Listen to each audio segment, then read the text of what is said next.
ओम श्री महालक्ष्मी नम।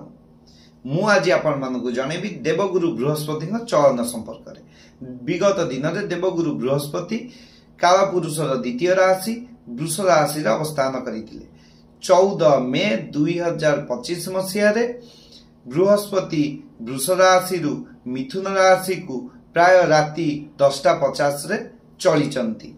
यह द्वारा राशि को राशि को शुभप्रद कौ राशि को अशुभप्रद मुझे विषय कहूँ।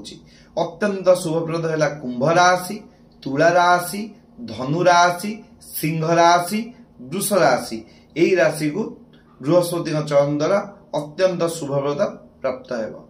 एथिपाई नूतन मिल कौन कर्म योजना, धन प्राप्ति, नूतन गृह निर्माण, जो माने जॉब पाऊन पाइबे, जो मान विवाह हो पुत्र हो तो पुत्र संतान लाभ, यही जिन सब आपको मिल। मो वीडियो भल लगी लाइक करेंगे, शेयर करेंगे, सब्सक्राइब करेंगे। नमस्कार।